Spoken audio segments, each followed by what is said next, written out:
Hello प्यारे विद्यार्थियों, स्मा अकेडमी की यूट्यूब चैनल पर आपका हार्दिक स्वागत है। आज हम हिंदी के कार्यपत्रक 11 के बारे में यानी इसके हल के बारे में जानेंगे। इनके उत्तर क्या रहने वाले हैं।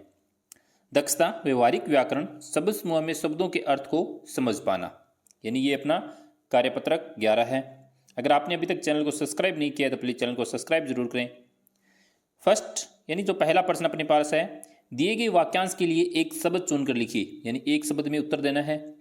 पहला अपने पास दे रखा है माह में एक बार होने वाला।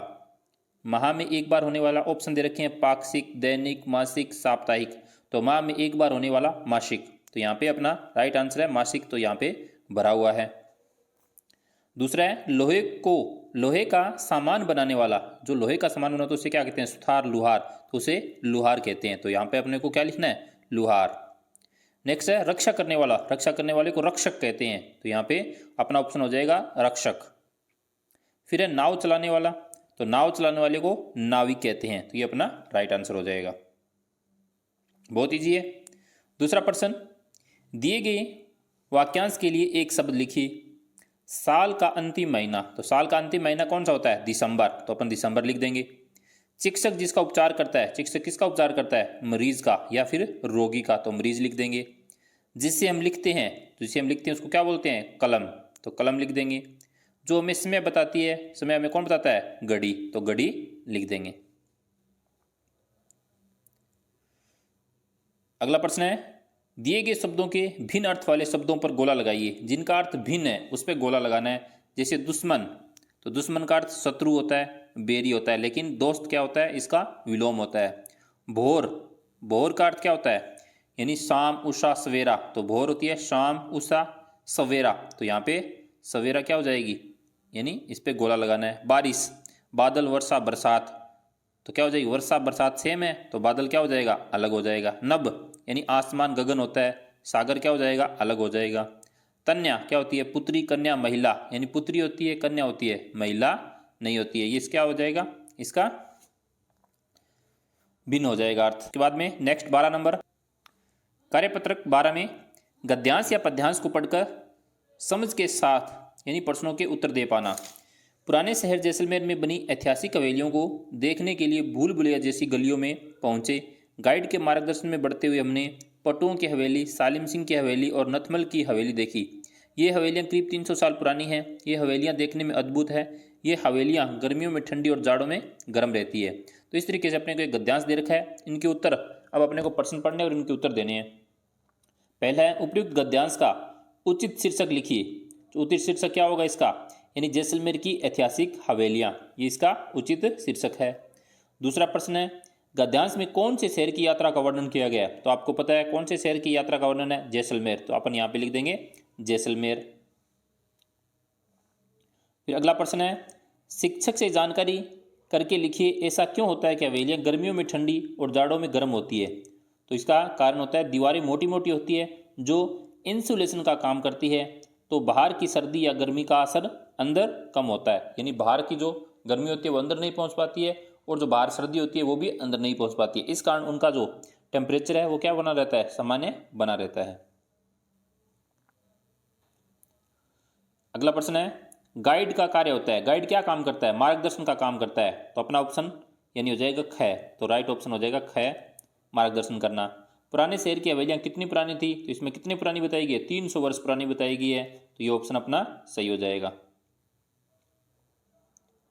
अगला प्रश्न है, ऐतिहासिक शब्द का अर्थ, यानी ऐतिहासिक शब्द का अर्थ क्या होता है? तो अर्थ होता है इतिहास से संबंधित, और वाक्य में प्रयोग करना है जैसलमेर की हवेलियाँ ऐतिहासिक है। तो इस तरीके से इसका ऐतिहासिक शब्द का अर्थ और वाक्य में प्रयोग हो जाएगा। फिर है, दिए गए अनुच्छेद को कोष्टक में दिए गए शब्दों की सहायता से पूरा कीजिए। तो आपको कोष्टक में यानी कुछ वर्ड्स दिए गए हैं और अपने को इस पैराग्राफ को क्या करना है? पूरा करना है। एक दिन दो गोरैया, तो पहले में आ जाए गोरैया सीधी घर के अंदर घुस गई और रोशनदान पर जा बैठी। दोनों बड़े मज़े से गाना गा रही थी। एक ने नीचे देखा और चींची करने लगी। वह उड़कर पेड़ पर जा बैठी जहाँ उसका घोंसला था। तो इस तरीके से इसको भर देना है। फिर नेक्स्ट 13 नंबर, कार्यपत्रक 13 में है व्यवहारिक व्याकरण, विलोम शब्दों की पहचान एवं प्रयोग कर पाना। अपने को विलोम शब्द बताने हैं। पहला प्रश्न है, दिए गए शब्दों के उचित विलोम शब्द पर गोला लगाइए। तो मित्र, मित्र का विलोम क्या होता है? शत्रु, तो लगा हुआ है। चुस्त, चुस्त का विलोम हो जाएगा तेज। फिर होता है जड़, जड़ का क्या होता है? जड़ यानी चेतन। कठोर, कठोर का होता है मुलायम। और उजाला, उजाला का होता है अंधेरा। तो इस तरीके से अपने को इनके विलोम शब्द के ऊपर क्या करना है? गोला लगाना है। अगला प्रश्न है, नीचे दिए गए शब्दों के विलोम शब्द ढूंढ कर लिखिए। आपको यहाँ पे कुछ शब्द लिखे गए और नीचे अपने को लिखना है। जैसे सौरग, सौरग का होता है नरक। मोटा, मोटा का होता है पतला। नया, पुराना। खुला, बंद। सौभाग्य का दुर्भाग्य। आना, जाना। उदय, अस्त। सजीव, निर्जीव। सजन, दुर्जन। दोष, निर्दोष। नरम, सख्त। बेचना, खरीदना। आसान आसान है, थोड़े मैं जल्दी बता रहा हूँ। अगर आपको लिखने हैं तो आप भी एक बार वीडियो को रोक कर इनको अच्छे से लिख लेना। फिर है रेखांकित शब्दों के विलोम शब्दों का प्रयोग कर रिक्त स्थान को भरिए और वाक्य पूरा करिए। यानी जो आपको रेखांकित शब्द है उसके विलोम लिखने। जैसे रात को रेखांकित किया गया है तो रात का क्या होता है? दिन। रात के बाद दिन होना तय है। खेल में किसी की हार, यानी हार है तो किसी की क्या है? जीत है। खुशी आज अस्वस्थ है, खुशी आज क्या? अस्वस्थ है, तो कल क्या हो जाएगी? स्वस्थ भी होगी। आज कक्षा में 30 छात्र उपस्थित थे। उपस्थित थे, उपस्थित का अनुपस्थित होता है, तो 4 छात्र अनुपस्थित भी थे। तो इस तरीके से इनके विलोम शब्द बताने हैं। फिर अगली वर्कशीट नंबर यानी कार्यपत्रक 14। कार्यपत्रक 14 के अंदर दक्षता गद्यांश या पद्यांश को पढ़कर समझ के साथ प्रश्नों के उत्तर दे पाना। नीचे दी गई जानकारी को ध्यान से पढ़िए और प्रश्न संख्या 1 से 5 तक के उत्तर दीजिए। इसको अपने को पढ़ना है पहले। पश्चिमी राजस्थान में सूरज मार्च के महीने में ही आग उगलने लगता है। बाड़मेर में मंगलवार को लगातार तीसरे दिन भी पारा 41.3 डिग्री बना रहा। सर्दी में सर्वाधिक ठंडे रहने वाले स्थानों में से एक जोधपुर के फलोदी कस्बे में भी पारा 40.5 डिग्री पर पहुंच गया। मारवाड़ क्षेत्र में लोगों ने कूलर चलाना शुरू कर दिया है। वहीं मौसम वैज्ञानिकों के अनुसार क्षेत्र में अभी कुछ दिनों तक खंड खंड बारिश की संभावना है। इसके बाद प्री मानसून की शुरुआत होगी। तो ये एक अपने पास गद्यांश है, इसको पढ़कर आप अपने को उत्तर देने हैं। पहला प्रश्न अपने पास है, पश्चिमी राजस्थान में कौन आग उगलने लगता है? पश्चिमी राजस्थान में कौन उगलने लगता है? तो आंसर हो जाएगा सूरज। फिर दूसरा है, उक्त गद्यांश के अनुसार फलोदी कस्बे का पारा, तो फलोदी कस्बे का पारा कितना था? 40.5 डिग्री। गद्यांश में किस क्षेत्र के लोगों ने कूलर चलाना शुरू किया?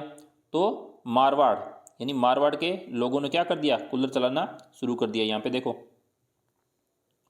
फिर अगला प्रश्न है, पश्चिमी राजस्थान में कितने दिनों तक और कितना पारा बना रहा? तो पश्चिमी राजस्थान में लगातार तीसरे दिन तक और पारा 41.3 डिग्री बना रहा। फिर अगला प्रश्न है, खंड खंड बारिश से आप क्या समझते हैं? यानी खंड खंड बारिश का मतलब क्या है?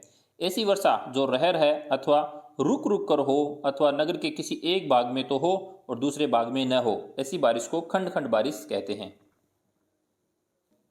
अगला कार्यपत्रक 15। कार्यपत्रक 15 में अपने अनुभवों को अपनी भाषा शैली में लिख पाना, यानी अपने अनुभवों को लिखना है। पहला प्रश्न है, छुट्टियों में आप किसके घर जाना पसंद करते हैं? क्यों? अपने मन की बात लिखनी है, तो आप अपने आप से लिख सकते हो इनको। छुट्टियों में अपने मामा के घर जाना पसंद करता हूँ क्योंकि अपने मामा के घर छुट्टियों में खूब आनंद आता है। मामा या नाना जो भी। फिर दूसरा प्रश्न है, उनके परिवार में और कौन कौन रहते हैं? तो परिवार में नाना नानी, मामा मामी, बहन भाई और मासी जी, इतने उनके परिवार में सदस्य हैं, वो सारे रहते हैं। अगला प्रश्न है, वहाँ आपको क्या क्या अच्छा लगता है? यानी आप वहाँ जाते हो तो क्या क्या अच्छा लगता है? वहाँ हमें नदी, तालाब, झरने, खेत बहुत अच्छे लगते हैं और नाना जी के घर सुंदर से बगीचे में खेलना अच्छा लगता है। तो इस तरीके से आपको जो चीज़ें यानी आपके ननिहाल में अच्छी लगती है वो चीज़ें आपको लिखनी है। अगला प्रश्न है, वहाँ जाकर आपने उनके कौन कौन से कामों में हाथ बंटाया?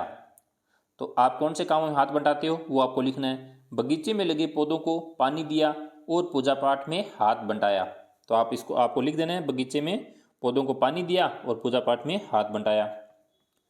फिर प्रश्न संख्या 5, उन्होंने आपको कहाँ कहाँ घुमाया? तो उन्होंने आपको कहाँ कहाँ घुमाया? वहाँ हमें नदी, झरनों व खेतों की सैर करवाई गई, यानी घुमाया गया। हमें नदी, झरने और खेत की क्या करवाई गई? सैर करवाई गई। फिर अब प्रश्न संख्या 6, उनके घर की सबसे अच्छी कोई एक बात लिखिए। आपको जो भी अच्छा लगता हो, यानी अपने नाना जी के घर या मामा जी के घर जो भी अच्छा लगता हो, उनकी एक बात लिखनी है। नाना जी का घर खुला व हवादार है, जो मुझे बहुत पसंद आया। ये आपको बात क्या लगी?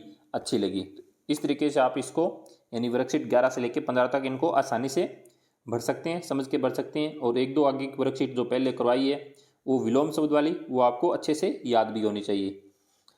आई होप कि आपको ये वर्कशीट अच्छे से समझ में आई होगी। अगर आपने अभी तक चैनल को सब्सक्राइब नहीं किया तो प्लीज़ चैनल को सब्सक्राइब जरूर करें। Thank you.